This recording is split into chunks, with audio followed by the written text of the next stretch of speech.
Makin hari Deddy Mulyadi makin edan, komitmen terhadap lingkungan gak bisa lagi dibantahkan. Kakek ini viral gara-gara tiap hari kerjanya cuma nanam pohon di Gunung Salak. Padahal gak ada yang nyuruh dan gak ada yang bayar.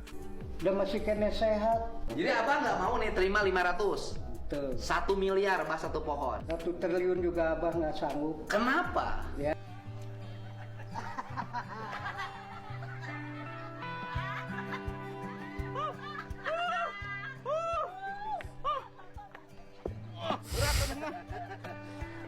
Beda dengan beras. Kalau beras mah kan pasti sendiri. Kalau ini mah bebannya beda. Barang juga mau dijual? Iya, Pak. PH mau dijual? Enggak.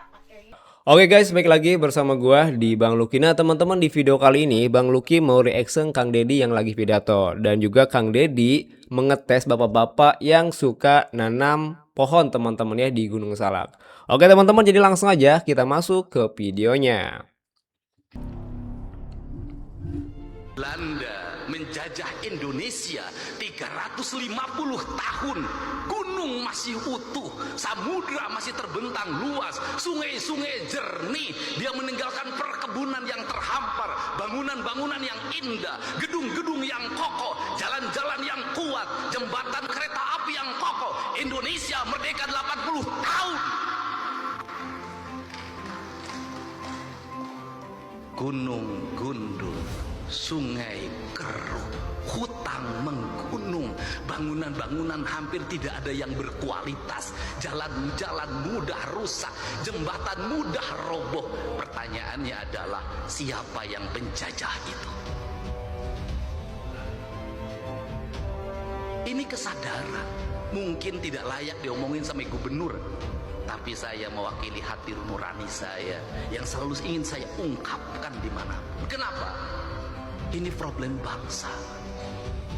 Dan kebiasaan kita ini adalah ketika bencana kita ribut melakukan perbaikan.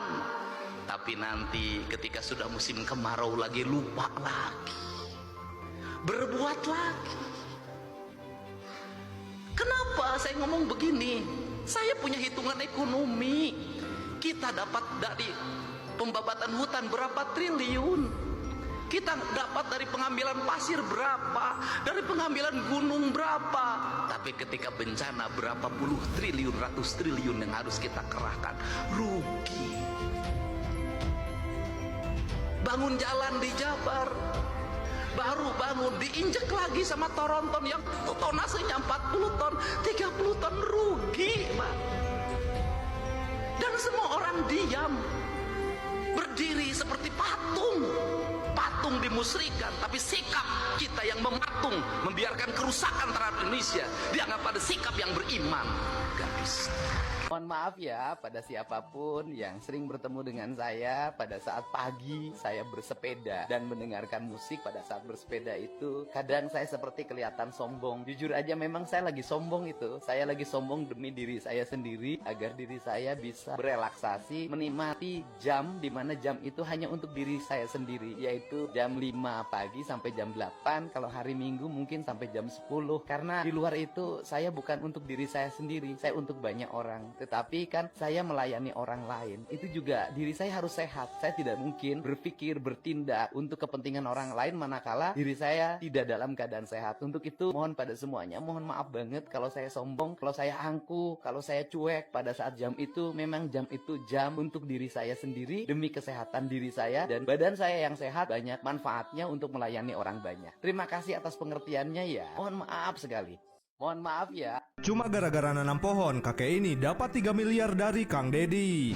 Makin hari Deddy Mulyadi makin edan, komitmen terhadap lingkungan gak bisa lagi dibantahkan. Kakek ini viral gara-gara tiap hari kerjanya cuma nanam pohon di Gunung Salak. Padahal gak ada yang nyuruh dan gak ada yang bayar. Pas ketemu KDM, keikhlasan kakek ini langsung diuji. Aki tiap hari nanam? Tiap hari Di Gunung Salak itu? di Gunung Salak. Anu kosong tanemin, kosong tanemin. Tidak dibayar? Tidak dibayar sama sekali. Sekarang abah dapat duit berapa sehari? Oh, nggak menghasilkan. Kalau hari itu belum tentu dapat 1 bulan. Abah hidup sengsara, mari kita hidup yang kaya. Saya pesen pohon aja, kayu. Ada abah punya kayu, saya beli. Ada 2000 pohon. Apa tuh? Ini Puspa. Gede? Ya baru segini. Bukan, saya mah minta kayu di hutan dari abah untuk rumah. Waduh, nggak bisa. Maaf. Oh, abah mah. nggak bisa sejengkal pun abah nggak sanggup.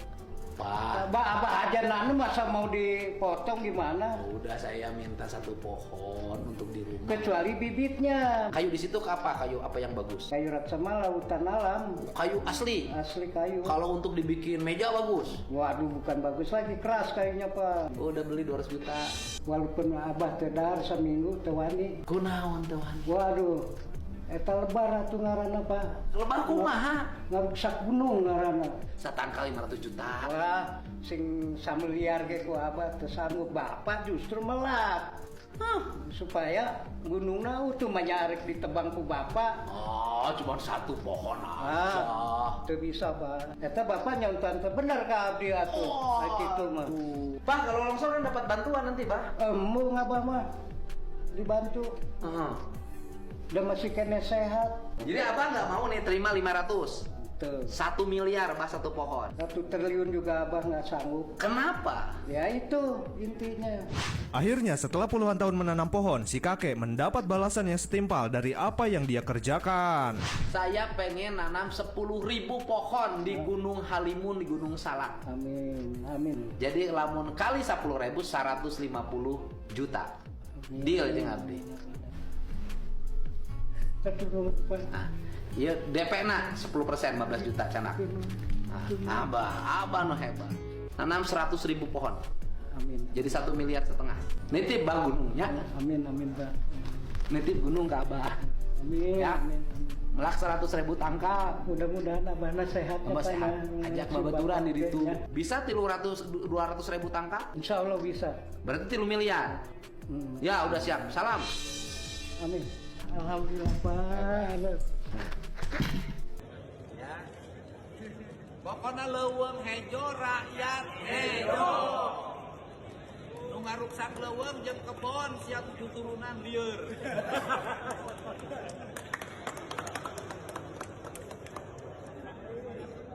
Program Pemkab KPM. Pak Gup, kalau hasil evaluasinya nanti ada perumahan-perumahan yang terbukti berdiri di atas perbukitan atau di daerah aliran sungai, rawa, sawah itu nanti akan dipindahkan atau gimana? Bukan, kalau mereka mendapat izin sebelumnya kan berarti kan dia mengikuti tata ruang sebelumnya. Secara hukum tidak salah. Tidak salah. Tidak salah. Kan gitu loh. Tetapi nanti dilihat izin yang diberikan oleh bupati wali kotanya itu atau dinas penanaman modal 1 pintu itu adalah itu di LP2B-nya ada nggak di kementerian, terdata nggak di datanya. Itu kan bisa dilihat di foto satelitnya. Kan banyak peristiwanya begini. Misalnya di 2021 itu di foto satelitnya itu dia adalah sawah. Itu masuk LP2B dong di kementerian. Kemudian diuruk. Tahun 2025 dibangun.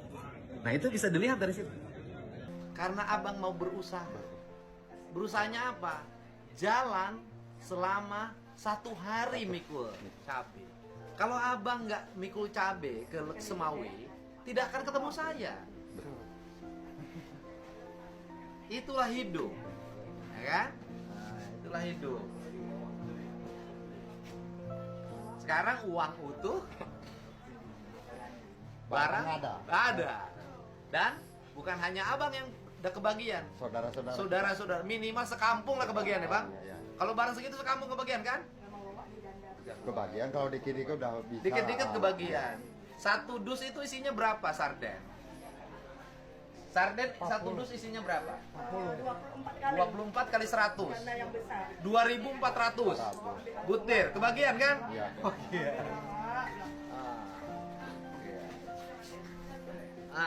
Bagian. Udah. Duduk. Mau minum? Ambil Pak di kulkas Pak, ada minum. Minuman. Minum. Di luar dugaan. Di luar hayalan. Udah punya rokok? Suka merokok? Rokoknya apa? Rokok murah Pak. Ini orang baik. Enggak, ciri orang baik begitu. Ciri orang baik itu ketika ditawarin susah menjawab. Itu ciri orang baik. Itu ciri orang baik itu begitu. Jadi ketika ditawarin menjawabnya susah. Karena dia ada rasa malu dalam dirinya. Itulah orang baik. Saat jalan kaki sehabis dari rumah warga yang dibantunya, Dedi Mulyadi ketemu seorang bapak yang lagi mikul bawah tanah yang akan digunakan untuk membuat keramik gerabah. Sekali pikul dia bawa tanah 50 kg dengan upah 70.000 untuk 1 tonnya. Dan si bapak bisa mikul 1 ton bahkan sampai 5 ton seharinya. Wow, luar biasa. Iya bawa dia tanggungan sabaraha berat bebanna ieu 50 kilo. ini khusus yang mikul tanahnya di mana? Oh dia tanahnya dari Citeko, 1 pikulnya 50 kilo. Dibayarnya dari depan ke sini berapa? 70, tapi 1 ton. 1 ton 70.000. 1 ton tanah Bapak dibayarnya 70.000. 1 ton. Waduh luar biasa. Bapak sehari dapat ngangkut berapa? 1 ton, kadang-kadang 5 ton. Sehari 5 ton. Bapak bisa mikul sehari 5 ton. Ngangkut di mana 5 ton teh? Di jalan ke sini. Oh dari jalan ke pabrikan 5 ton. Sehari Bapak bisa 5 ton. Sehari mikul 50 kilo. Berarti kalau 5 ton itu Bapak 100 kali mikul. Lebih. Hebat Put. Hebat. 100 kali mikul 5 ton. Jadi menang 350.000. Boga budak tuh. Aduh, Sabar hiji. 3. Sekolah. Kelas? Kelas 6, kelas 6. 2, Mar. Oh punya kembar. Istrinya kerja juga. Ya, Keramik. kami. Hebat nih. Pekerja keras. Luar biasa. 5 ton. Dipikul sendiri.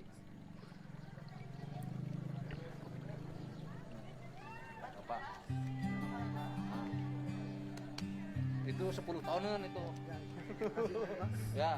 Oh. Semangat terus ya. Ya. Banyak berkah. Ya. Pikul lagi. Kita nyobain, coba. 50 kilo. Ya.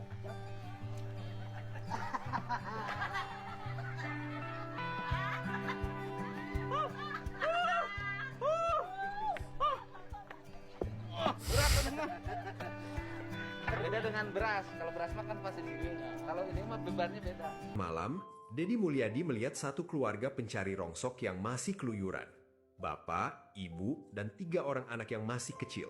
Mereka lalu diangkut dan diantar ke rumahnya. Kang Dedi pun dibikin syok lihat isi rumahnya. Ternyata pasangan itu punya 5 anak. Yang pertama keguguran dan anak bungsunya masih bayi umur 9 bulan yang dititipin sama bibinya. Oh, ini rumahna.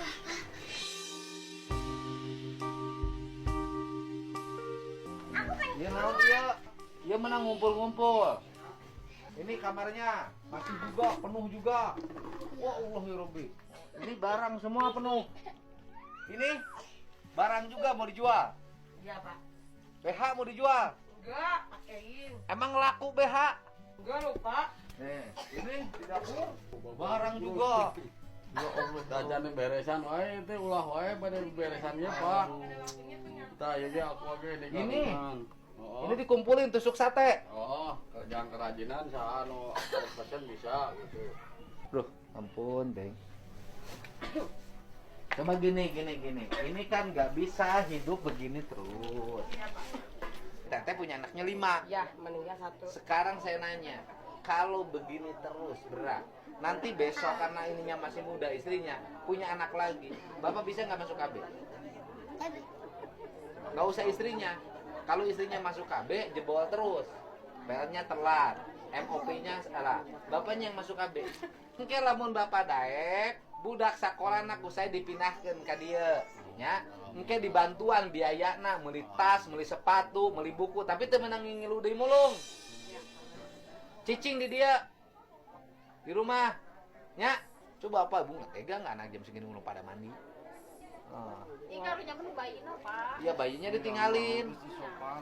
Nah, marabu. Marabu ih. Dan anaknya punya kebiasaan jajan. Ya kan? Jajan terus. Padahal uang ini kalau dimanfaatin beli telur, digoreng, jauh lebih bergizi dibanding uangnya dibuangin terus beli minuman, beli makanan, bungkusan. Kalau beli petasan. Sama temenang, beli nog jang. Daek beli nog. Digoreng, daek teh jang. Beli nog digoreng, daek teh jang. Oh, ini hadiah Bapak masuk KB. Ya.